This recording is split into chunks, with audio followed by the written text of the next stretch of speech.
Major general Bishambar Dayal. मैं बड़ा सीधा सवाल समझना चाहती हूं आपसे।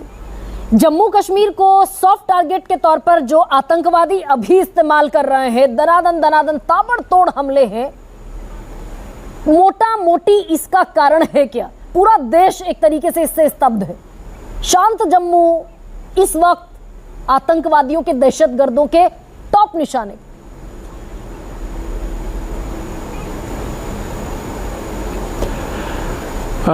देखिए गरिमा जी, आपको समझना पड़ेगा कि जो फाउंडिंग फादर्स थे उनका शुरू से एक विजन था जम्मू एंड कश्मीर के लिए कि उसका सीमलेस इंटीग्रेशन हो भारत के साथ। और उस सीमलेस इंटीग्रेशन के 3-4 पहलू थे, और एक पहलू था लेजिस्लेशन या जो धारा 370 या 35A(b) जो उसकी मोटे तौर पे बात की जा रही है, वो एक पहलू है सिर्फ।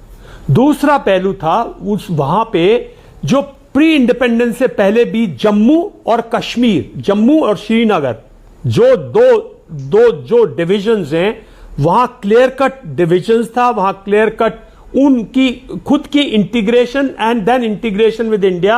और वहां पब्लिक जो है, पॉपुलेशन जो है, किसी चीज से जम्मू की पॉपुलेशन ग्रीव फील करती थी, किसी चीज से श्रीनगर डिवीजन की पॉपुलेशन ग्रीव फील की। ये एक हकीकत है। और इसके बीच में पॉलिटिकल लीडरशिप थी, जो लोकल पॉलिटिकल लीडरशिप थी और जो हमारी सेंट्रल लीडरशिप थी। तो ऐसा नहीं है कि भाई इसको वो लोग समझते नहीं थे, शुरू से सब समझते हैं। और हर सरकार की कोशिश ये रही है कि जम्मू एंड कश्मीर में, और ये जब 86-87 में जो तूफान आया उसमें फिर उग्रवाद का एलिमेंट ऐड हो गया, और उस उग्रवाद के एलिमेंट में पाकिस्तान का ISI का हाथ सब समझते हैं। तो वो एक चौथा प्लेयर आ गया।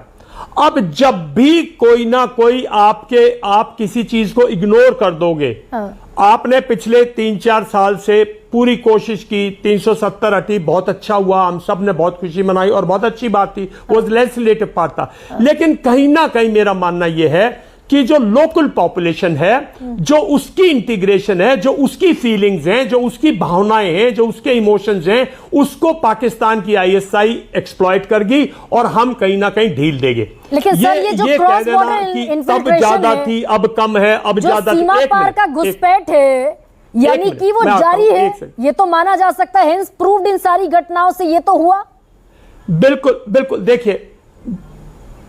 बिल्कुल देखिए, वो जम्मू एंड कश्मीर सिर्फ सीमा से या बांग्लादेश सीमा से या कहां से उनका जारी है, तभी तो ये उग्रवाद हो रहा है, तभी तो हादसे हो रहे हैं और तभी इस किस्म का माहौल हो रहा है। देखिए, बात ये नहीं है कि वहां पे कब कितने, हम लोग आंकड़ों में ना गिने। जब भी जम्मू एंड कश्मीर में ऐसी हरकतें होती हैं तो पूरा स्टेट डिस्टर्ब स्टेट हो जाता है, पूरे स्टेट में एक इनसिक्योरिटी आ जाती है, पूरी पॉपुलेशन में एक भय आ जाता है, और वो भय वापस उनको वहीं ले जाता है जिस भय से हम उनको निकालने की कोशिश कर रहे हैं। उसमें आंकड़ों पे मत जाइए, मैं बिल्कुल मानता हूं, और ये इसमें कोई डाउट की बात नहीं है कि हमने 1986-7 से आज तक कितने जवानों ने, कितने मतलब CRPF के जवानों ने, जम्मू एंड कश्मीर के पुलिस के जवानों ने और भारतीय सेना के जवानों ने, कितने जवानों ने अपनी प्राणों की आहुति दी, हाईएस्ट सेक्रीफाइस दिया। लेकिन अगर पॉपुलेशन में वो इनसिक्योरिटी आप दूर नहीं कर पाते तो बाकी सब आंकड़े हैं। और आज जब आप साउथ ऑफ पीर पंजाल ये सब हो रहा है तो उस पॉपुलेशन में और भी ज्यादा भय है।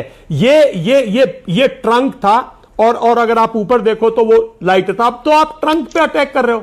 और ये पिछले 3-4 महीने तो कहीं ना कहीं जो इंटेलिजेंस एजेंसीज हैं, जो लोग जिम्मेवार हैं, वो फेल हुए हैं। और जब तक आप उनको corrective actions, deep corrective action, और कहीं आपने पाकिस्तान को ये मैसेज दिया है कि यहां सब ठीक ठाक है, यहां जब इलेक्शंस होते हैं। और देखिए, मैं एक बात से कहूं, 2014 में, आंकड़ों पे मत जाइए आप लोग, करेक्ट, 2014 में स्टेट असेंबली में 56% लोग टर्न आउट हुए थे, 56% लोग टर्न आउट थे। वही आंकड़े इस बार हैं।